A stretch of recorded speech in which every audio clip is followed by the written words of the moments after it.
안녕하십니까. 수질 분석 및 실험 수업을 담당하고 있는 송원철입니다. 금주는 생물화학적 산소 요구량, 우리가 BOD라고 얘기하는 생물화학적 산소 요구량에 대한 개념과 그 측정 방법에 대해서 이해하도록 하겠습니다. BOD라는 말은 여러분들이 많이 들어보셨을 텐데 정확한 명칭은 생물화학적 산소 요구량이라고 표현을 합니다. Biochemical Oxygen Demand라고 표현을 하고, 이 생물화학적 산소 요구량은 용존산소가 존재할 때 그 수중의 유기물을 영양원으로 하는 호기성 미생물이 증식과 호흡을 하는데 섭취되는 산소의 양을 의미합니다. 이게 정확한 의미의 BOD의 개념이고요. 그래서 이제 그럼 얼마 동안 이 유기물을 분해하는데 얼마를 기준으로 하느냐, 20도씨에서 5일간 분해시켰을 때 소모되는 용존산소의 양을 표준으로 측정을 하게 됩니다. 이 BOD는 우리가 흔히 BOD가 높다라고 하면 오염이 많이 되었다라고 이해를 하게 되는데, 이 BOD에서는 특정한 오염물질의 종류를 특정할 수는 없습니다.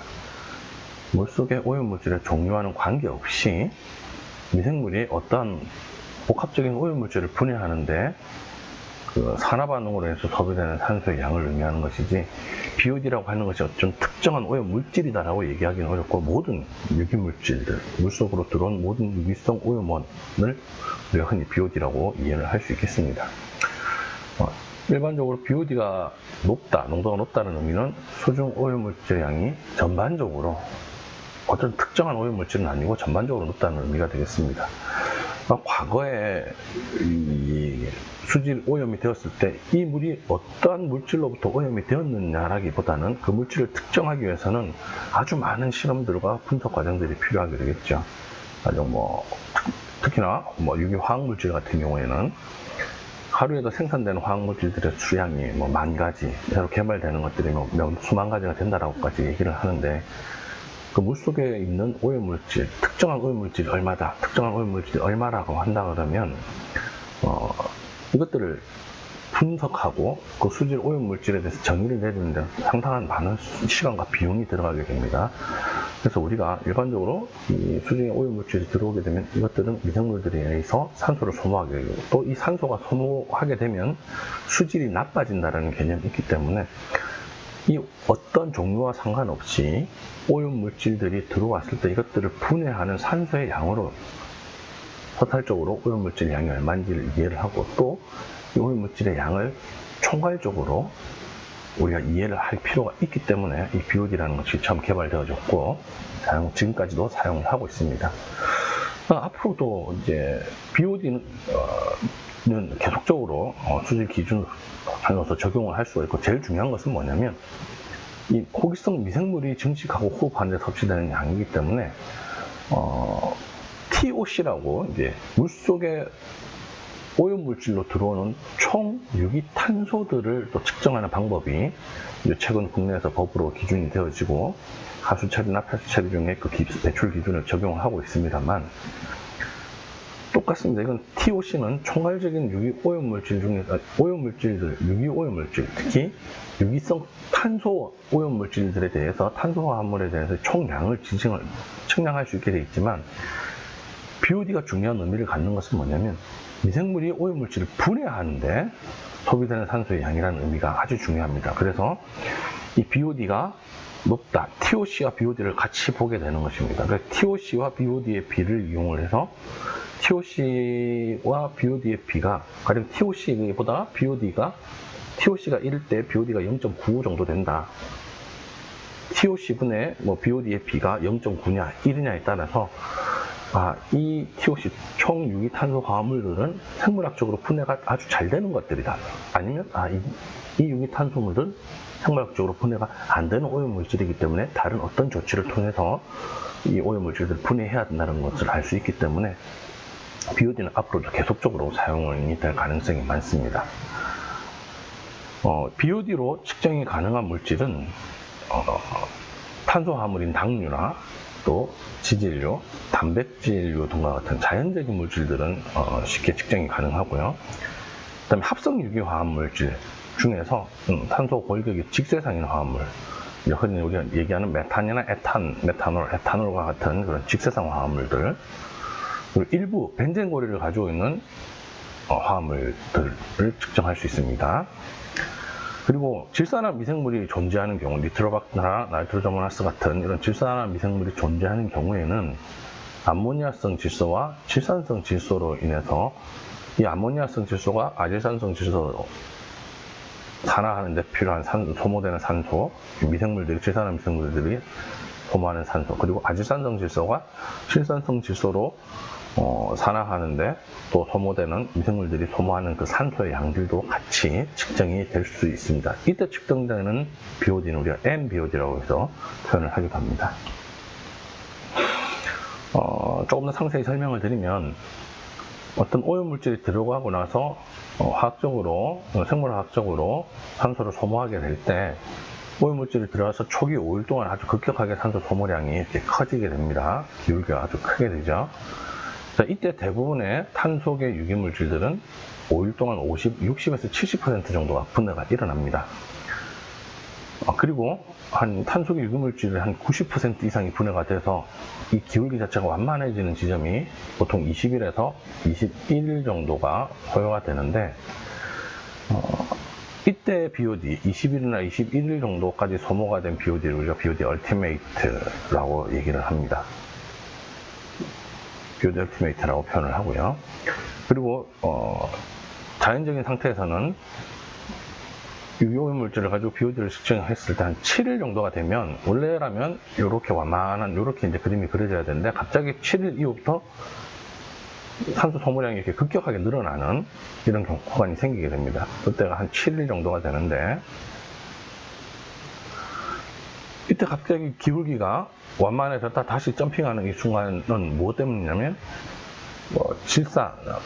질산화로 인해서 생기는 BOD, MBOD가 있기 때문에 그렇습니다. 이제 이때 7일 정도 소모가 되어지면 자연수 같은 경우에 자연계 내에 질산화 미생물들의 활성도가 다시 증가하면서 탄소계 유기오염 물질들은 이미 60-70% 분해가 되고, 수중에 암모니아가 존재하거나 아질산이 존재함으로 인해서 이 질산화 미생물들이 활성도가 높아지게 되기 때문에 이렇게 BOD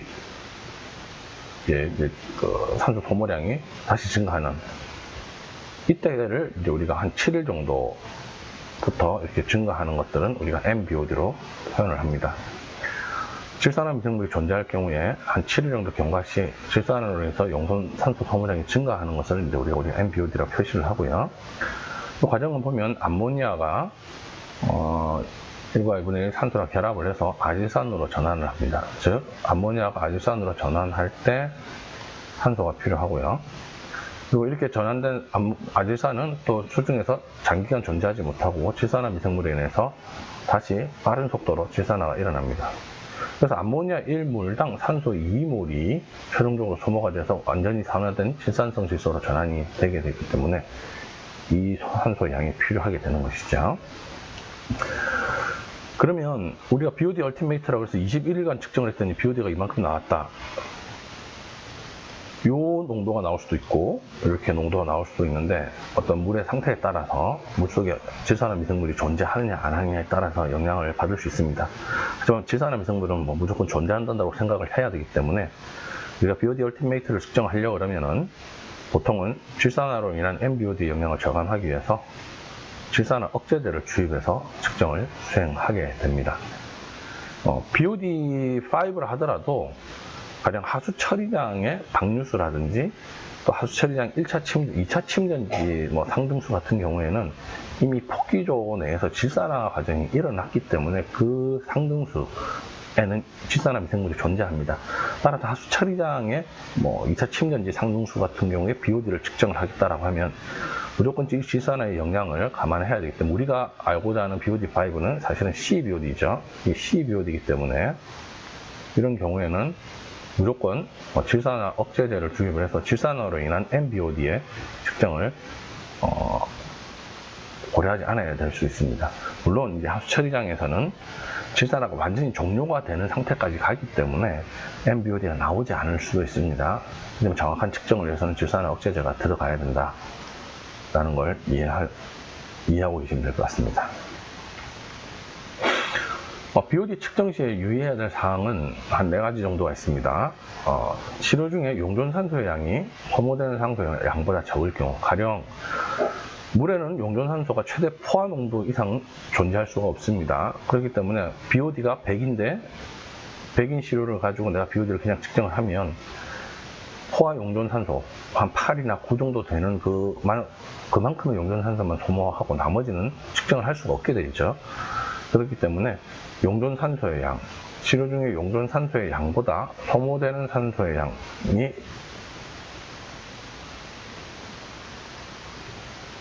이제 많을 경우죠. 거꾸로 용존산소 양이 적을 경우에는 폭기 희석수를 사용해서 희석하여서 측정을 합니다. 즉 용존산소의 양이 소모되는 산소 양보다 많게 측정을 하게 되는 거죠. 일반적으로는 초기 DO에서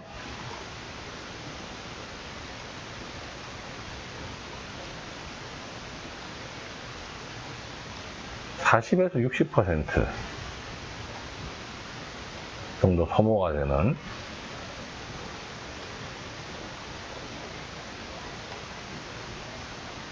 (60% 정도) 산소가 용존산소가 소모되게끔 희석을 하게 됩니다. 나중에 실험하기 전에 어느 정도 희석을 시켜야 되는지 이런 것들이 표가 있으니 그 표를 보고 설명을 드리겠습니다. 그 다음에 공장 폐수 등과 같이 자연상태 유기물질이 아닌 합성 유기화합물이 존재하는 경우에는 일반적인 자연상태의 미생물들은 이런 합성 유기화합물들을 분해하기가 힘들어집니다. 이런 경우에는 해당 공장 폐수 처리 시설 등에서 해당 유기화합물질을 측정할 수 있는 미생물들을 식종을 해서 측정을 하거나 또는 이제 가장 미생물이 많이 존재하는 그 토양 미생물을 가지고 식종수를 만들어서 그 식종수로 유기화합물질을 분해하기도 합니다. 이때 토양이라 하면 그 공장 인근에 토양을 가지고 그 공장 폐수가 방류되고 있는 방류점 지점에서의 토양이라든지 뭐 이런 것들, 특히 식물이 자라고 있는, 식물이 안 자라면 안 되고요. 식물이 자라고 있는 그 토양을 가져와서 그 토양에서 미생물을 추출해서 식종을 해서 사용을 하기도 합니다. 현기 발효 상태에 있는 시료, 이제 산소가 아예 없는 현기성 상태에 있는 시료를 분석할 경우에는 이 현기 발효 상태에는 미생물들이 대부분 다 현기성 미생물들이 존재합니다. 그런데 우리가 BOD를 측정할 때는 호기성 미생물, 즉 산소를 소모하는 미생물이 필요한 거죠. 현기성 미생물에서는 산소 소모를 하는 미생물들이 없기 때문에 쉽게 말씀을 드리면 이 호기성 미생물이 필요하기 때문에 호기성 산화에 필요한 미생물을 식종해서 측정을 합니다. 그 다음에 CBOD, 우리가 탄소 BOD를 측정을 해야 되는 경우에는 반드시 질산화 억제 시약을 첨가해서 뭐 TCMP라든지 ATU 등과 같은 용액을 넣어서 측정을 해야 되고, 이런 질산화 억제 시약이 첨가되면 반드시 식종을 해서 사용을 해야 됩니다. 자, 그러면 BOD에서 제일 중요한 건 결국은 희석입니다. 얼마나 희석을 많이 하느냐, 또 이 희석을 어떻게 하느냐가 아주 중요한데, 희석을 위한 희석수는 어떻게 만드느냐, 이제 20도씨에서 용존산소가 포화 상태가 될 것, 뭐 8.84mg/L 정도로 포화 농도인 용존산소의 희석수를 써야 된다. 두 번째로 이 희석수는 pH 7.2 정도로 완충력을 갖고 있어야 된다. 그래서 BOD 배양을 할 때 생기는 탄산이나 또는 질산화 미생물들로 인해서 생기는 질산염으로 인한 산성화가 방지되도록 pH 7.2 정도에서 완충력을 갖고 있어야 됩니다. 그리고 호기성 미생물들이 증식을 할 때 탄소만 필요한 게 아니라 이런 미량 영양물질들, 칼슘, 마그네슘, 철, 질소, 인, 기타 등등 이런 영양소가 필요합니다. 그래서 이런 영양소를 함유하고 있어야 됩니다. 그리고 20도씨에서 5일간 이 희석수만 가지고 5일간 배양했을 때는 용존산소 감소가 0.02mg/L 이하여야 된다. 쉽게 얘기하면 아주 깨끗한 물을 가지고 희석수를 만들어야 된다. 이게 BOD 측정에 영향을 주지 않을 만큼 깨끗한 물을 가지고 만들어야 된다는 얘기죠. 그리고 생물 증식을 저해하는 잔류염소나 중금속 등이 없어야 된다. 그래서 희석수는 보통은 우리가 정제수 또는 증류수를 사용을 합니다. 정제수 또는 증류수를 사용을 하는데, 이 정제수나 증류수 같은 경우에는 이런 영양소까지도 제거를 시켜버리기 때문에 이 희석수에는 증류수를 사용을 하면서 이런 영양소를 보충을 해주는 그 희석 약품, 보충되는 약품이 필요하게 되는 것이죠. BOD 측정을 위해서는 그 약품들을 희석수에다 필요한 1리터당 1ml씩 각각 집어넣어서 폭기를 시킵니다. 이제 배양기 내에 내가 필요로 한 희석수 양만큼 희석수를 준비하고 그 영양소 성분들을 주입하고, 그리고 나서 뭐 강제로 폭기 장치, 폭기기라든지 이런 것들을 통해서 폭기를 하루 정도 시켜서 희석수를 만들어서 실험에 사용을 하게 됩니다. BOD 측정을 위한 희석비는 어느 정도 돼야 되느냐? BOD는 20도씨에서 5일 배양한 후에 산소 소비량이 40에서 70%, 약 3에서 6mg 정도의 용존 산소가 소모가 되게끔 희석을 해야 됩니다. 그러면 희석하지 않은 상태에서 이 40에서 3에서 6mg 정도 산소 소모가 되도록 측정을 해야 되고, 요게 이제 측정을 했을 때 가장 오차가 적게 날 수 있다라는 거죠. 너무 많이 7 정도 소모가 됐다라고 하면 폭기 희석수 자체의 용존 산소 자체가 없어질 수도 있기 때문에, 그래서 3에서 5, 6 정도, 한 5mg 정도 산소가 소모되도록 희석을 하는 게 좋습니다. 그러면 한번 희석하지 않은 상태에서 순수하게 100% 가지고 측정을 해서 정밀도가 보장되는 BOD는 5 정도라고 보시면 되겠죠. 그러면 내가 가령 폐수의 BOD가 100이다라고 어떤 문헌 자료라든지 다른 참고 자료를 가지고 알고 하고 있다, 이해를 하고 있다라고 한다 그러면, 희석하지 않은 상태에서 뭐 실험의 정확도를 파악할 수 있는 게 BOD 5 정도까지의 실험을 측정을 할 수 있다 그러면 BOD 100짜리는 약 한 20배 정도 희석을 해서 측정을 해야 된다는 얘기가 되겠죠. 그래서 퍼센트로 혼합을 할 경우입니다. 이제 20배 같으면은 0.05 정도 되겠죠. 0.5 정도가 되겠죠. 0.5% 정도 되면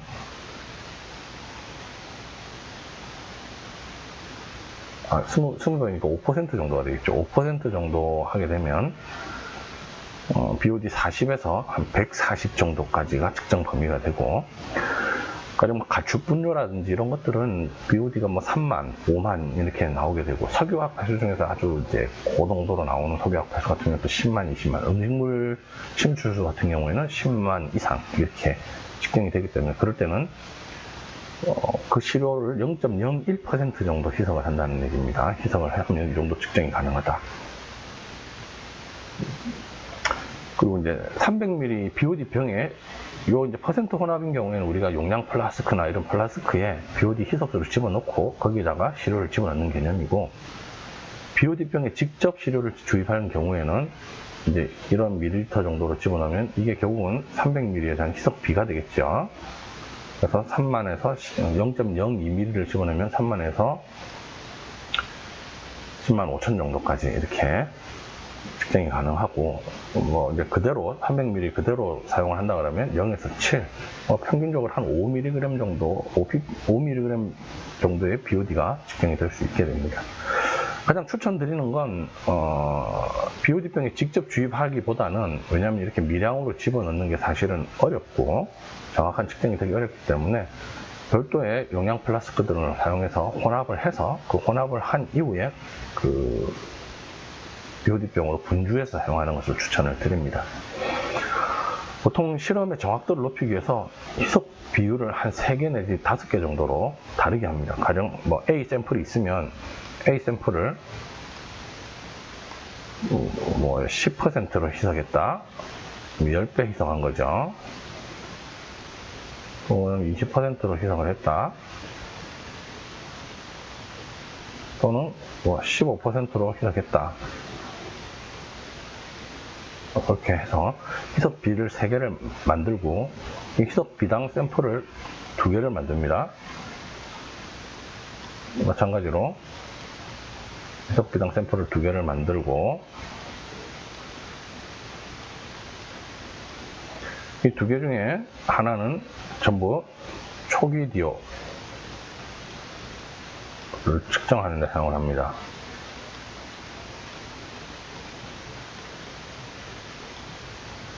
비율을 측정하는 데 사용을 합니다.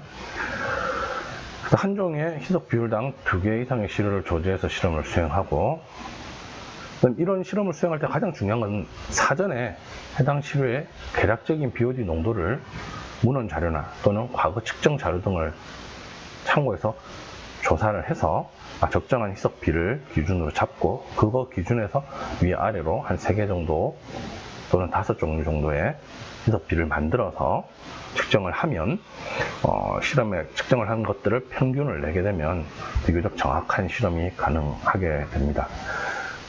사실은 BOD 같은 경우에 상당히 좀 실험 숙련도에 따라서 오차도 많이 생길 수 있고, 또 특히나 수질 측정 대행 업체들이나 이런 곳에서 분석을 하시는 분들을 보게 되면 이런 범위를 잘 모르고 있는 경우가 많습니다. 오히려 시료를 분석을 맡기는 사람이 이런 데이터들을 대부분 잘 알고 있기 때문에, 가령 내가 만약에 그런 쪽으로 취업을 해서 분석 업무를 담당하고 있는데 누군가 BOD를 시료를 의뢰를 한다라고 한다 그러면 구두로 물어보는 것도 하나의 방법이겠죠. 구두로 물어봐서 얼마 정도 평균적으로 나오고 있느냐라는 것을 참고한다 그러면 그것을 기준으로 위아래로, 그리고 어떤 특정 방해 물질이나 이런 것들이 있느냐 이런 것들을 물어본다 그러면 그 사람은 측정에 대해서 상당히 많은 걸 알고 있다, 그리고 이 사람이 측정한 데이터는 좀 신뢰할 수 있겠다라는 그 신뢰감을 줄 수 있습니다.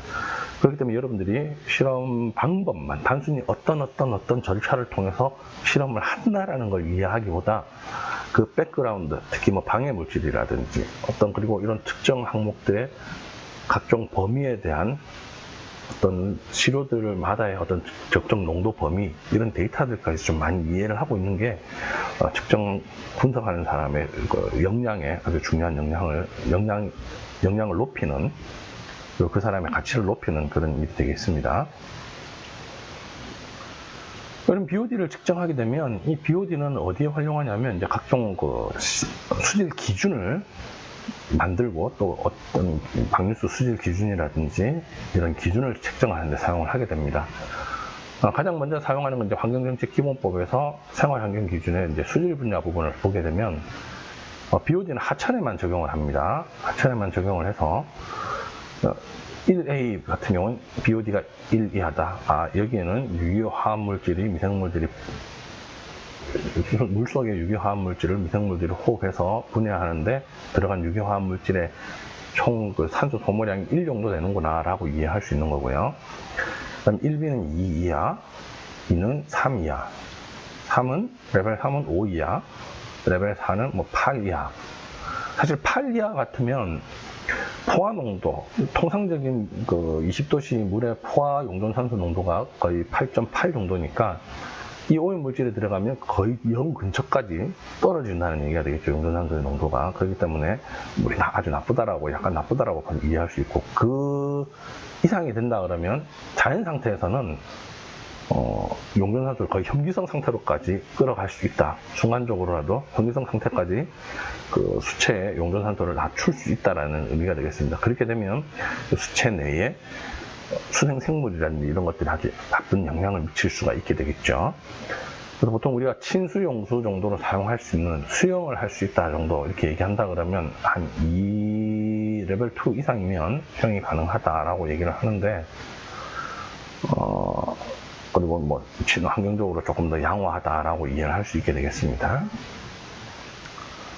각각의 이 등급들이 어떤 기준으로 어디에 활용할 수 있다라고 하는 건 생활환경정책기본법의 이제 환경 기준으로 해서 그 기준치에 보시면 어디에 사용할 수 있다라는 게 있으니까 여러분들 자료를 한번 찾아서 레포트를 쓰시거나 하실 때 이 기준이 어떤 거다라는 걸 이해를 하시는 게 아주 중요하겠습니다. 그리고 가장 많이 쓰는 부분은 결과적으로는 어떤 하수나 오수, 폐수 이런 것들을 처리를 해서 방류를 할 때 방류수의 수질 기준을 설정하는 게 가장 중요하겠죠. 즉 오염물질 농도가 높은 물이 들어와서 처리가 되어서 나가는데 어느 정도까지 처리가 되어졌느냐, 과연 만족할 만한 수준까지 처리가 되어져서 방류를 하느냐, 이게 중요하기 때문에 이런 수질 기준을, 방류수 수질 기준을 측정하는데 아주 중요한 지표로서 쓰여지게 됩니다. 공공하수 처리 시설의 경우에는 처리 용량 500톤 이상의 대형 시설들은 각 지역 1, 2, 3, 4 지역에 따라서 BOD의 수질 기준이 1지역은 5mg/L 이하, 2지역은 또 5mg/L 이하, 그 다음에 3, 4지역은 10mg/L 이하를 기준으로 측정하고 있습니다. 이것은 법적인 측정 기준이고, 보통 공공하수 처리 시설들은 또 환경영향평가에서 협의 수질이라는 게 별도로 측정이 되어집니다.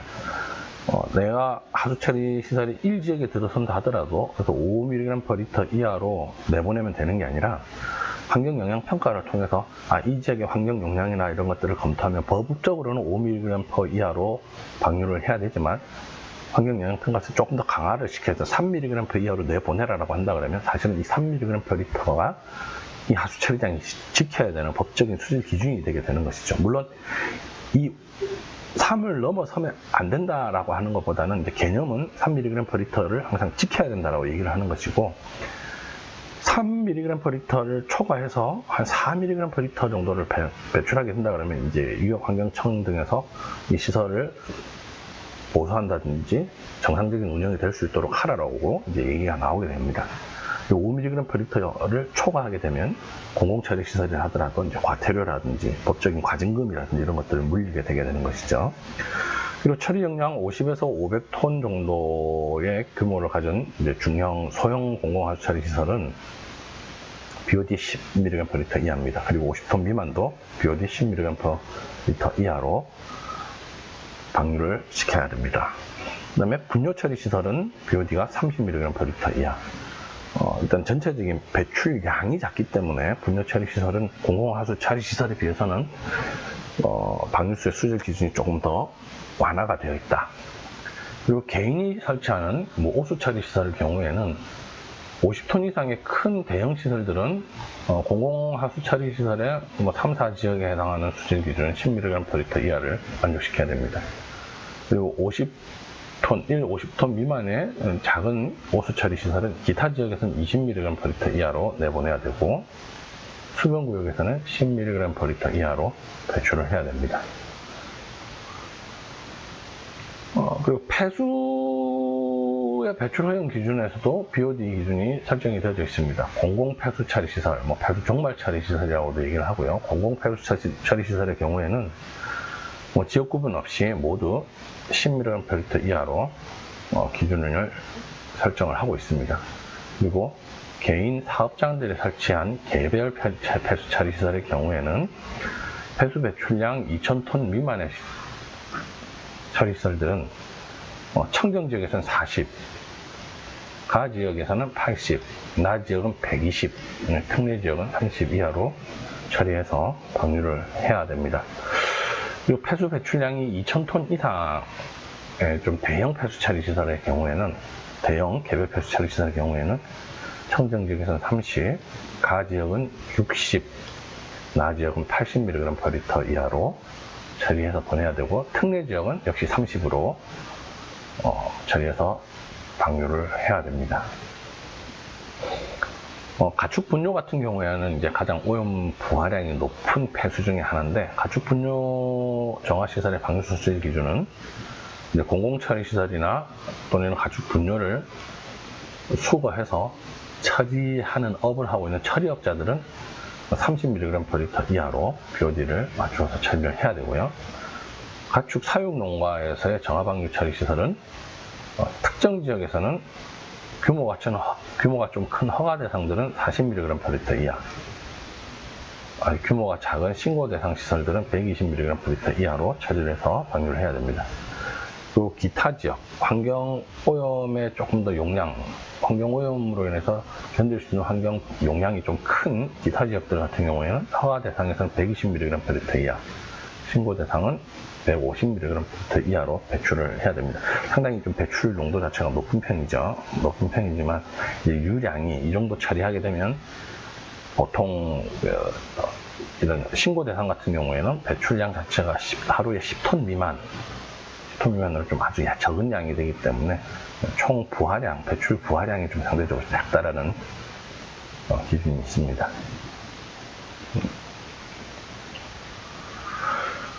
이제 생물학적 산소 요구량 측정 실험 방법에 대해서 상세히 설명을 드리도록 하겠습니다. 실험의 목적은 대상 시료를 20도씨에서 5일간 배양한 후에 시료 중의 유기물을 호기성 무생물이 분해하면서 증식과 호흡작용에 의해서 소비되는 용존산소의 양으로부터 유기물의 농도를 간접적으로 측정을 하는 게 목적입니다. 이 실험은 하천이나 기타 시료 중에 존재하는 생물화학적으로 분해 가능한 유기물의 농도를 간접적으로 확인하는 게 가장 중요한 용도고요. 또 하수나 폐수 처리장의 유기물 부하량, 들어오는 유기물 부하량 또는 처리 효율 등을 산정하는 측정 자료로 활용되기도 합니다. 실험을 위한 준비는 일단 시료와 시약이 필요한데, 측정 시료는 하천수나 수돗물이나 아니면 증류수 같은 경우도 테스트를 한번 해볼 수는 있겠죠. 이런 것들이 필요하고요. 기본적인 실험 측정 방법은 용존산소 DO를 측정하는 것과 동일합니다. 그래서 용존산소 측정용 시약은 다 필요합니다. 다 필요하고, 그리고 이제 우리가 BOD의 농도가 높은 것들, 즉 용존산소, 포화 용존산소의 농도 또는 용존산소의 농도보다 높게 산소 요구량이 있는 그런 폐수 같은 경우에는 희석을 해서 실험을 해야 한다고 얘기했지 않습니까? 그리고 희석수에는 갖춰야 조건들이 유기물질이 거의 없는 깨끗한 물이어야 하고, 또 미생물들이 성장할 수 있는 미량 영양물질들이 포함이 되어 있어야 된다고 했기 때문에 희석수는 보통 일반적으로 증수를 사용하고 있고, 증류수에는 미량 영양물질들이 많이 없기 때문에 그런 영양물질을 보충해주는 이런 보충해주고, 또 이제 완충 pH 변화를 견딜 수 있는 완충의 효과도 기능도 있어야 되기 때문에 그런 완충의 역할을 할 수 있는 시약들을 만들어야 됩니다. 이게 이제 스탠다드 메소드에서는 레전드 A부터 D까지 이렇게 표현을 합니다. 미국의 스탠다드 메소드에서는 A, B, C, D 용액이라고 이렇게 표현을 하기도 하는데, 과거에는 그렇게 표현됐던 걸 이제 각각 정확한 명칭들로 현행 백구에서는 표현을 했습니다. 기구와 장비는 DO 측정과 동일하다고 했기 때문에 300ml BOD병이 기본적으로 필요하고요. 그 다음 희석을 위한 용량 플라스크가 필요합니다. 그리고 적정을 위한 피펫, DO 측정할 때도 역시 교반을 하는 장비들이 필요하죠. 이거는 DO 측정하고 동일합니다. DO 측정 시에 사용된 장비와 동일하고요. BOD 같은 경우에는 5일 배양이라는 게 있기 때문에 5일 동안 배양을 하기 위한 항온기, 배양기가 필요합니다. 배양기가 필요하고요. 이 항온 배양기는 20도씨에서 플러스 마이너스 1도 정도의 온도 변화를 가지고 있고, 내부에 이제 전등들이 설치되지 않아도 불이 꺼지는 그런 항온 배양기를 사용해야 됩니다. 시약의 조제 방법은 간단하게 정리를 하면 이제 염산 용액과 수산화 나트륨 용액이 있습니다. 이것은 희석수의 pH를 조절하는 데 활용을 합니다. 희석수의 pH 7.2 정도가 만약에 넘게 되면 7.2를 맞추기 위해서 이 용액들을 사용을 합니다. 염산 1몰 용액은 염산 38% 농도의 염산 90ml와 그 다음에 정제수를 넣어서 1리터를 맞춥니다. 역시 많이 필요 없을 경우가 있기 때문에 아주 소량 여러분들은 조절을 하시면 되겠습니다. 수산화 나트륨 용액은 수산화 나트륨 40g을 1리터에 용해시켜서 1리터로 맞추면 되겠습니다. 아황산 나트륨 용액 같은 경우에는 잔류염소가 함유된 폐수에 전처리용으로 사용을 합니다. 그래서 아황산 나트륨 용액은 만들어서 보관하는 게 아니고 실험할 때마다 필요에 따라서 조절해서 사용하시면 되겠습니다.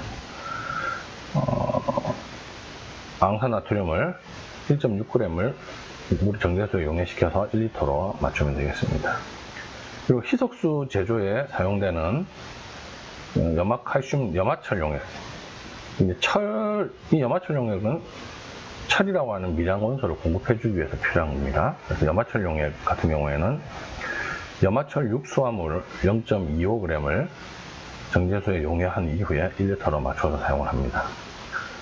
염화 칼슘 용액은 이제 칼슘이라는 미량 원소를 공급해 주기 위해서 사용을 하게 되겠죠. 그래서 염화 칼슘 27.5mg을 용해시켜서 1리터로 맞춥니다. 인산염 완충 용액은 두 가지 목적이 있습니다. 일단 칼륨이나 그다음에 인과 같은 미량 원소를 공급해주는 역할을 하고요. 두 번째는 또 질소도 공급을 해주죠. 질소도 공급을 해주고, 이런 두 번째는 pH를 완충을 시켜줍니다. pH 7.2 정도를 항상 유지할 수 있도록 pH가 완충되는 완충액 역할을 해주는, 버퍼의 역할을 해주는 인산이나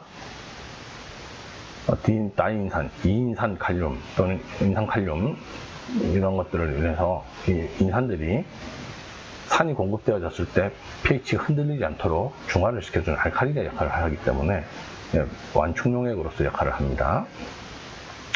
그래서 각각의 디포타슘 하이드로젠 포스페이트, 이제 2인산 칼륨 또는 1수소 인산 칼륨, 2수소 인산 칼륨을 각각 해당 무게만큼 계량하고, 그리고 염화 암모늄도 해당 무게만큼 계량해서 정제수에 용해한 이후에 1리터에 맞춰서 사용을 합니다. 황산 마그네슘의 경우에도 이제 황과 마그네슘이라는 미량 영양물질을 공급해주는 역할로 사용을 한다라고 여러분 보시면 되겠고요.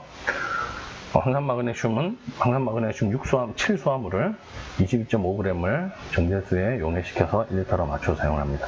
이런 희석수 제조용 이런 레전드들은 뭐 실험할 때마다 조제하지는 않고 일부 만들어서 한 몇 개월 정도 보관해서 사용하기 때문에, 그리고 한번 사용할 때 그 양이 뭐 1ml씩, 1리터에 1ml 정도씩 들어가기 때문에 한 100ml 정도 만들어서 보관하고 있으면서 희석수를 만들 때마다 이렇게 그 필요한 양만큼 희석을 시켜서 주입을 해서 사용을 하신다고 보시면 되겠습니다. 그리고 ATU 용액이나 TCMP 같은 경우에는 질산의 억제 시약으로 사용을 합니다. 우리는 BOD를 측정할 때 BOD5를 얘기를 한다고 그랬죠. BOD5. 즉, BOD5 CBOD를 우리는 얘기를 합니다.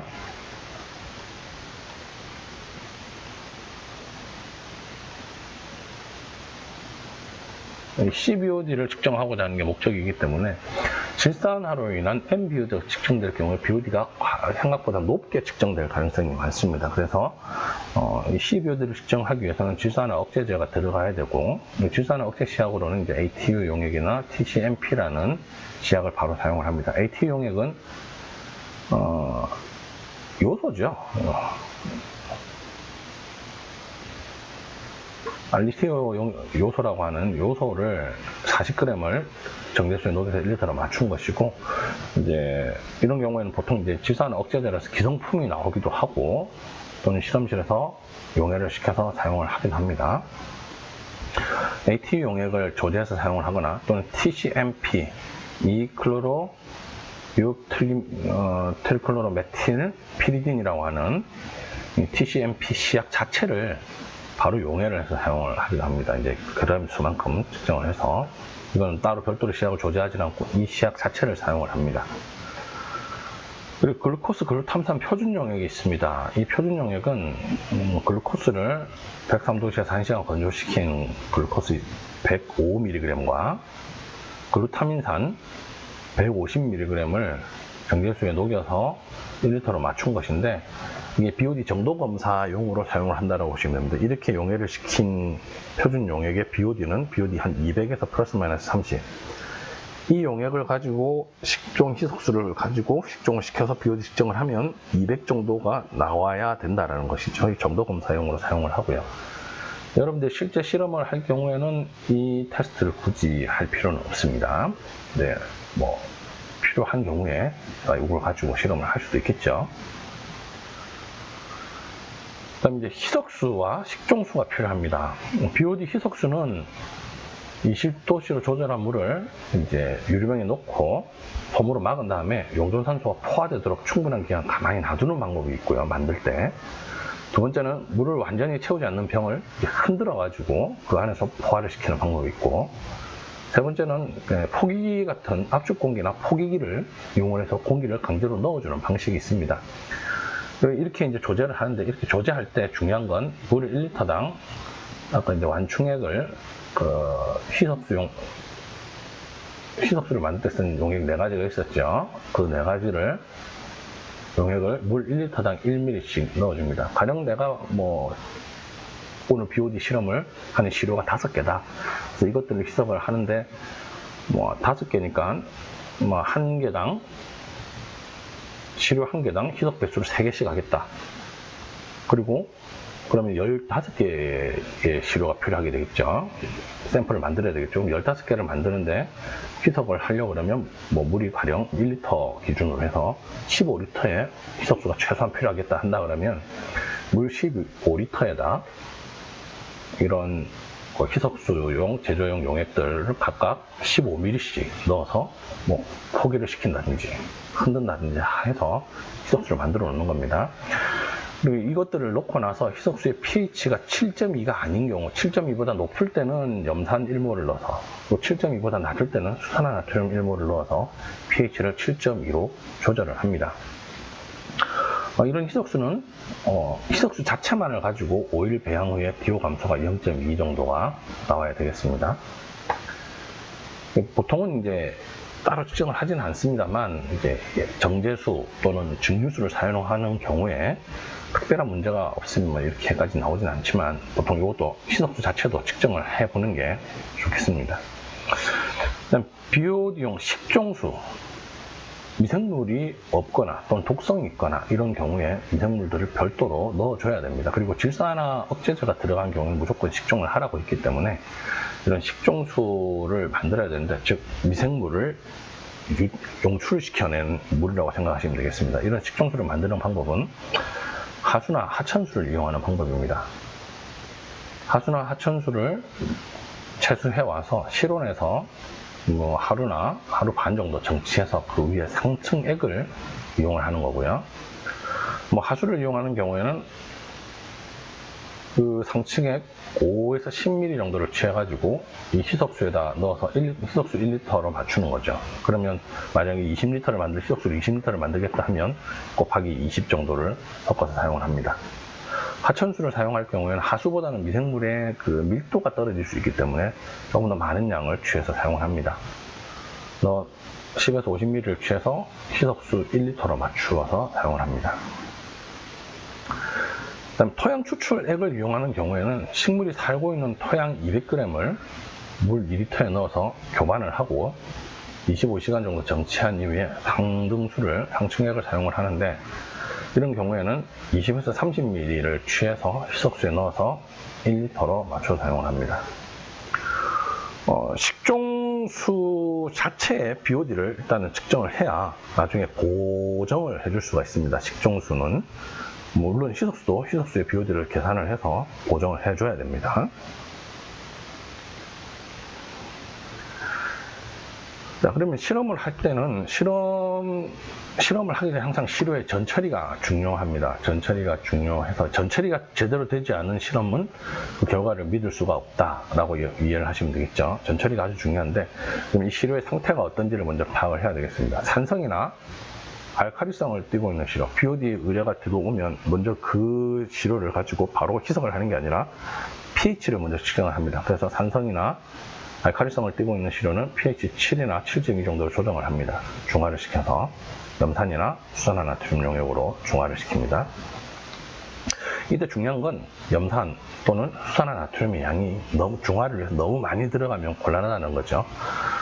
그리고 시료량 대비해서 0.5% 정도만 들어가야 된다는 거죠. 1리터 기준으로 치면 염산을 쓴다든지 수산화나트륨을 쓴다든지 했을 때 5ml 이상 염산이나 수산화나트륨 들어가면 안 된다라고 여러분 이해하면 되겠습니다.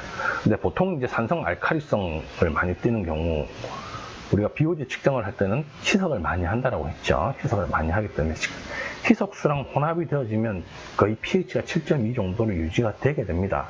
완충성이 있기 때문에. 근데 이제 산성이나 알칼리성을 띠고 있지만 BOD가 상대적으로 낮은 시료의 경우에는 희석을 많이 못하는 경우들이 있게 되겠죠. 그런 경우에는 희석을 하고 나서 pH를 봤을 때 pH가 7에서 7.2가 조정이 되지 않는다고 하면 미리 중화를 좀 시켜줄 필요가 있습니다. 강제로 pH 조정을 한 경우에는 반드시 식종을 해야 됩니다. 반드시 식종을 해야 된다.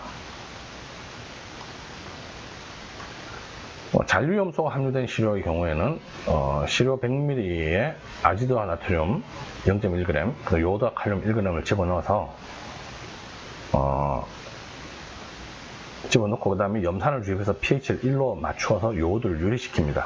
요오드를 유리시키고 그걸 항산나트륨 용액으로 전분 지시약으로 적정을 해서 소비되는 항산나트륨의 부피를 가지고 그걸 BOD 측정할 때 우리가 또 항산나트륨을 집어넣죠. 티오항산나트륨을 넣기 때문에 그 측정시를 대응해서 주입을 합니다. 잔류염소 한 200mg, 잔류염소를 많이 함유한 시료의 경우에는 반드시 또 식종을 하게 되는데, 이것도 이제 이 두 가지 케이스도 모두 우리가 희석을 많이 하는 경우에, 희석을 많이 하는 경우에는 잔류염소의 농도 자체가 또 떨어지게 되고, 산성이나 알칼리성이 중화가 되기 때문에, 항상 측정은 하지만 먼저 희석을 한 시료를 가지고 이것들을 측정을 해줄 필요는 있습니다. 물론 잔류염소 같은 경우는 원 시료를 가지고 측정을 해서 희석을 많이 시킨 경우에 잔류염소의 농도가 떨어지면 어떤 기준치 이하가 된다 그러면 이런 전처리 없이 사용할 수 있겠습니다. 수온이 낮은 시료 등이 있습니다. 특히 이제 부득이하게 현장에서 시료를 채수해 왔는데 하루 24시간 또는 12시간 안에 분석을 해야 되는 8시간 안에 분석을 해야 되겠지만 이동하는 시간 동안 시료의 변질을 막기 위해서 냉장 보관을 했다든지 그런 경우에는 시료 자체가 저수온을 띠게 되고, 저수온을 띠게 되면 그 수온에 따른 산소의 포화 농도 자체가 올라가게 됩니다. 그래서 과포화가 되어 있는 경우들이 있습니다. 또는 하천이라든지 계곡에서 이렇게 낙차가 있는 데서 물이 떨어지는 부분에서 시료를 채수해 왔다라고 한다 그러면 상당히 과포화가 되어 있을 가능성이 많죠. 이런 과포화 시료나 저수온 시료의 경우에는 수온을 일시적으로 23도에서 25도까지 상승을 시킨 다음에 15분간 통기 후에 방치를 합니다. 방치를 해서 다시 시료 수온을 20도씨 정도로 맞추어 줍니다. 이렇게 맞추어서 과포화된 산소들이 석출이 돼서 나올 수 있게끔, 그래서 이제 포화 농도까지 맞추어 줄 수 있도록 전처리를 한 이후에 측정을 합니다. 독성 물질들이 포함된 시료에는 독성을 제거한 후에 식종을 해서 측정을 합니다. 독성을 제거하기 위해서 가령 응집제를 집어넣는다든지 기타 여러 가지 전처리 등이 필요한데 그런 경우에 식종을 실시하지만, 또 이제 우리가 희석이라고 하는 게 아주 이제 중요한 부분인데, 희석을 많이 시키면 이 독성이 낮아질 가능성도 있겠죠. 독성 물질이 거의 검출 한계 밑으로 나오는 경우들도 있습니다.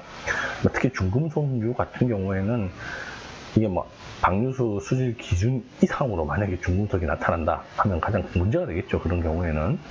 그렇기 때문에 그런 경우는 희석을 시키는 경우에 거의 검출 한계 이하로 나타나는 경우들이 많고요. 그리고 이제 그 전에 이미 전처리 과정에서 모든 독성 물질들이 제거가 되기 때문에 크게 문제는 안 됩니다. 다만 이제 원수 같은 경우, 도금 폐수라든지 이런 독성 물질이 많이 포함되어 있는 원수 같은 경우에는 그 BOD를 측정하기 위해서 먼저 전처리들을 해줘야 됩니다. 특히 이제 화학적 처리들을 통해서 응집 침전을 시킨다든지 이런 경우를 하게 되면 pH가 순간적으로 많이 떨어지는 상태가 되어서 그 폐수 중에 미생물 자체가 또 존재하지 않을 경우가 많죠. 독성 시료에는 독성을 해서 아예 미생물이 존재하지 않는 경우들이 많기 때문에 독성을 제거하고 반드시 식종을 해서 실험을 진행해야 됩니다. 그리고 질산화 미생물이 함유된 시료 또는 이제 질산성 질소, 암모니아성 질소가 다량이 포함되어 있는 그런 시료의 경우에는 질산화 미생물로 인해서 질산화가 진행이 되면서 MBOD가 측정이 될 가능성이 많습니다. 따라서 MBOD 측정을 방지하기 위해서 이제 우리가 질산화 억제제를 사용하는데, 추천하는 건 TCMP를 국내법에서는 추천하고 있습니다. TCMP 시약을 시료 1리터당 10mg을 첨가한 다음에 혼합을 해서 사용을 하라라고 규정을 하고 있고요. 또는 조제한 ATU 용액을 시료 1리터당 1ml씩 첨가해서 사용하라라고 되어 있습니다. 여기서 중요한 것은 질산화 억제제를 사용한 경우에는 반드시 식종을 해서 사용을 해야 된다, 실험을 해야 된다라고 규정을 하고 있습니다. 실험 방법은 먼저 시료를 전처리해야 된다고 그랬죠. 이 전처리 과정이 아주 중요하다고 말씀을 드렸습니다. pH 범위가 이 범위를 넘어서는 시료 등은 전처리가 필요하고, 또 잔류염소 농도가 아주 높은 시료도 전처리가 필요하고, 수온 20도씨 이하인 시료들도 전처리가 필요하고, 독성을 띠고 있는 시료들도 전처리가 필요하고, 질산화 미생물이나 또는 고농도의 암모니아성 질소가 포함된 시료들 등도 질산화 억제제 등을 넣어서 전처리가 필요합니다. 이런 전처리가 끝나면 시료를 희석을 해서 초기 DO를 측정을 합니다. 전처리된 시료의 예상 BOD 값으로부터 3개 내지 5개 정도로 희석 배수를 다르게 해서 시료를 조제합니다. 이때 각 희석 배수당, 희석 비당 2개를 한 조로 시료를 조제를 해서 그 조제한 1개의 시료는 배항을 하고요. 또 나머지 1개는 바로 15분 정도 정치한 다음에 초기 용존산소를 측정을 합니다. 시료 배항에서 중요한 것은 막에 밀봉을 하고 암소에서 20도씨 5일간 어두운 곳에서 배항을 한다는 겁니다. 암소에서 배항을 하는 목적은 빛이 존재하는 경우에 만약에 배항기 내부에 계속적으로 지속적으로 빛이 들어가게 되면 이 시료 중에 있는 식물성 플랑크톤이 증식하면서 식물성 플랑크톤이 증식하면서 광합성을 통해서 산소가 오히려 석출이 되는 경우들이 있습니다. 산소가 배출되면서 용존산소의 농도가 올라가서 그걸로 DO가 소모되는 게 아니라 5일 이후에 DO를 측정을 했는데 초기 DO보다 DO가 높아지는 그런 경우들도 있게 됩니다. 그러면 여러분들이 실험이 뭐가 잘못됐지, 이런 여러 가지 실험 방법에 대해서 잘못된 원인을 여러분들이 조사하는 것도 필요하겠지만, 그럼 여러분들이 먼저 이해할 수 있는 것은 암소에서 배항을 하지 않았기 때문에 이 식물성 플랑크톤이 과량 증식함으로 인해서 이런 문제가 생길 수 있다라고 여러분들이 이해할 수 있겠죠. 그래서 중요한 건 암소 20도씨 5일 어두운 곳에서 측정해야 된다는 겁니다. 그리고 5일 동안 배항을 하면서 배항된 희석 시료의 DO를 측정을 합니다. 5일 이후에 와서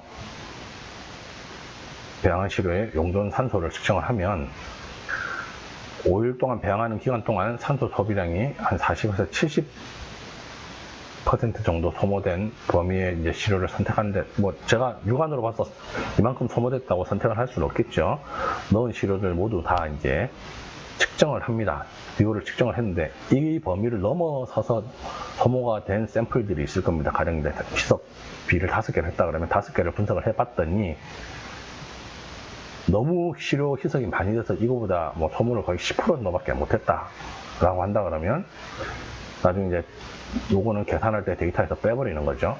그리고 한 90% 가까이 소모가 됐다. 이것도 정확한 데이터를 얻을 수 없기 때문에 측정한 시료 데이터에서 제외를 시켜버립니다. 그래서 초기 DO와 5일 배양 후 DO를 이용해서 BOD 농도를 계산하게 됩니다. BOD 측정 방법은 기본적으로는 DO를 2번 측정하는 것이다. 초기 DO를 측정하고 5일 배양한 이후에 DO를 측정하는 것이다 라고 여러분 이해를 하시면 좋겠고요. 단지 이제 시료의 전처리 과정이 이제 DO 측정 시에 대비했을 때 이제 식종을 해야 된다, 또 희석을 해야 된다, 이런 것들에서 조금 차이가 있다라고 여러분 이해를 하시면 좋겠습니다. 농도를 계산하는 경우에는 식종을 하지 않은 시료는 아주 쉽습니다. 이제 초기 DO와 5일 후 DO를 초기 DO 가령 8.8 정도라고 얘기를 합시다. 8.8 정도의 초기 DO에서 5일 후의 DO가 한 3.0 정도 나왔다. 그러면 이 소모된 DO는 5.8 정도가 되겠죠. 5.8 정도가 산소가 소비가 되었습니다. 산소가 소비가 되었고, 5.8에다 내가 만약에 희석을 안 하고 측정을 했다, 희석을 하지 않고 측정을 했다 그러면 이 희석비를 1로 보시면 되겠죠. 즉 시료당 희석 시료의 양이 얼마냐, 이렇게 해서 희석비를 얘기를 합니다. 내가 만약에 희석 시료량 300ml, 희석 시료가 300인데 300ml에 시료를 제가 1ml 넣었다, 10을 넣었다. 시료를 10ml를 넣었다, 희석 시료를 만들 때 시료를 10ml를 넣었다 한다 그러면 희석비가 30배가 되겠죠. 그러면 곱하기 뭐 30 이렇게 해서 계산하면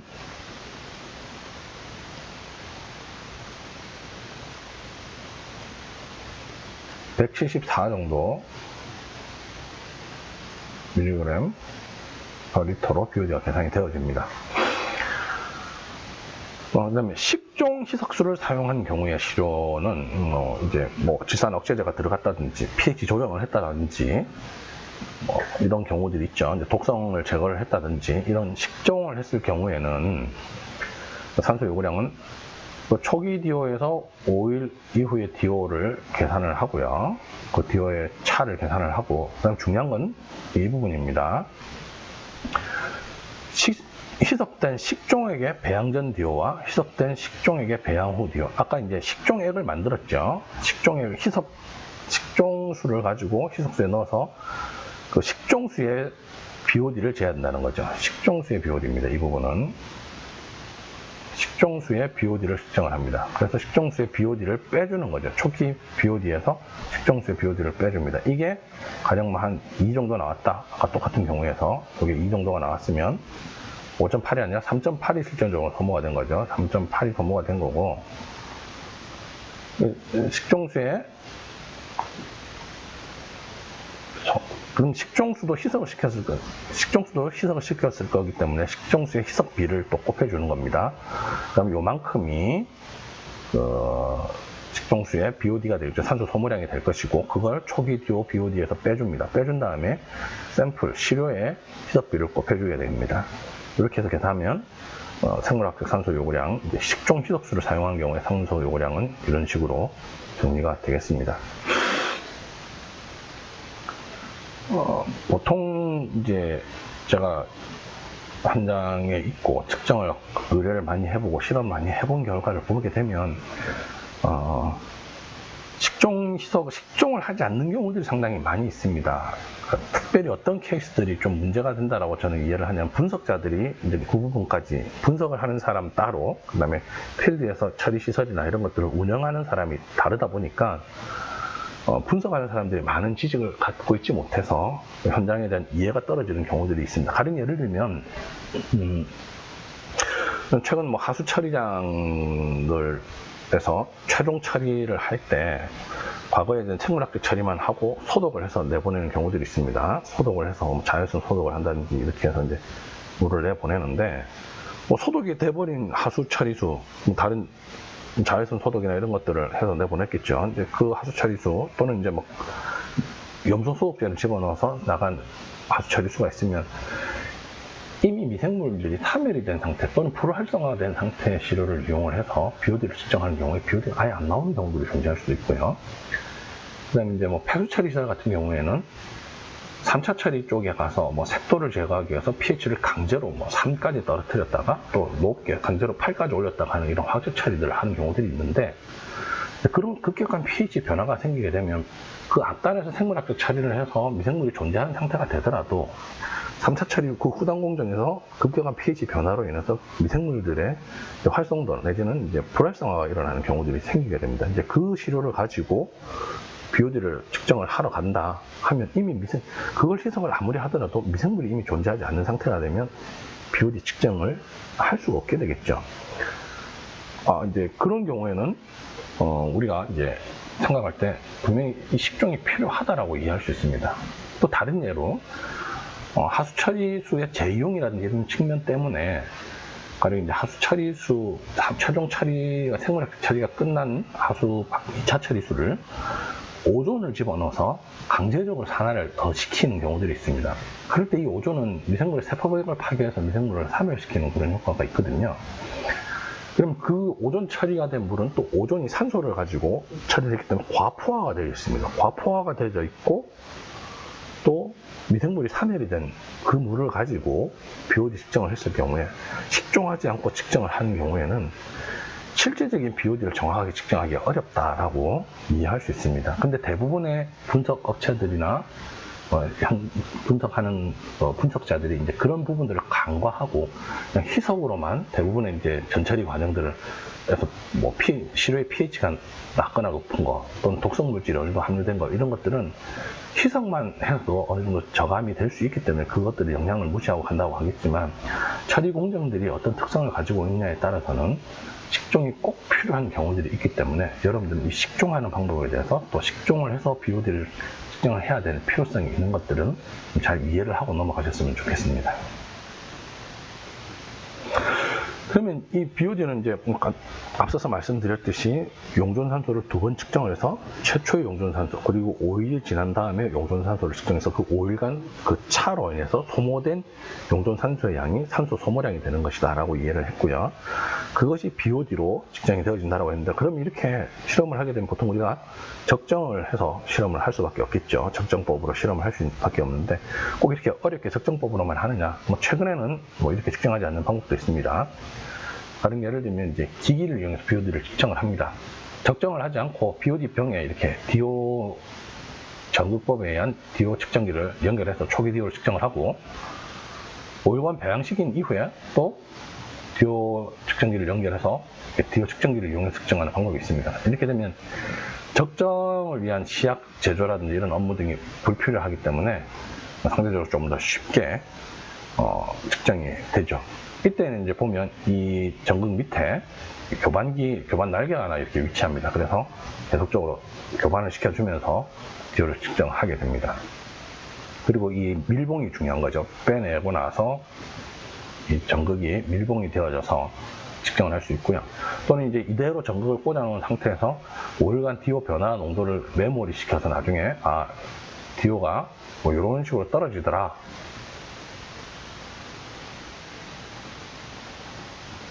하면 시간에 따른 뭐 이런 식으로 떨어지느냐 아니면 이렇게 떨어지느냐 또는 이렇게 떨어지느냐 이걸 가지고 이 폐수의 생분해도가 어떻다, 이 폐수는 초기에 급격히 분해되는 것이냐 아주 천천히 분해되는 것이냐 이런 분해 특성도 이해할 수 있게 되겠죠. 이게 DO 메탈을 이용하는 방법이 있고요.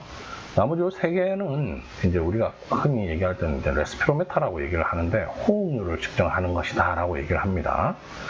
어떤 원리냐면 미생물 측정기, 이제 BOD 측정기를 이용하는 방법입니다. 또는 레스피로메타를 이용하는 방법이라고 얘기를 하고 또는 BOD 측정기라고도 얘기를 하는데 이 병 안에 이렇게 시료가 들어 있습니다. 시료가 들어 있고 이 안에서 미생물들이 호흡을 하면서 유기물질을 분해하겠죠. 분해를 하면서 호흡을 하고 증식을 하게 되겠죠.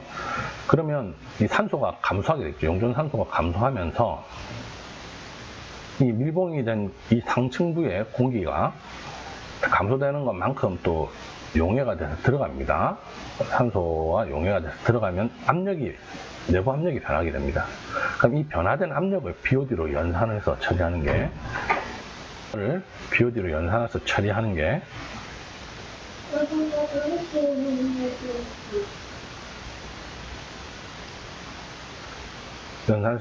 필요합니다. 연산해서 이제 BOD를 보여줍니다. 사람이 적정으로 BOD를 측정하기보다 이런 DO 메탈을 이용을 해서 또는 이런 호흡률 측정기를 이용을 해서 BOD 측정기를 이용해서 최근에는 측정도 많이 하고 있습니다. 단지 이제 이런 BOD 측정기의 경우에는 아주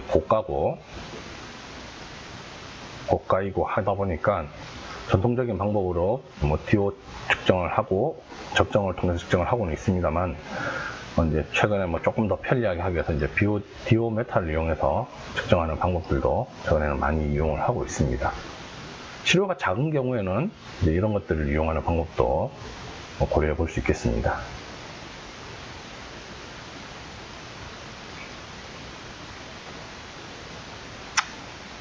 이상입니다. 혹시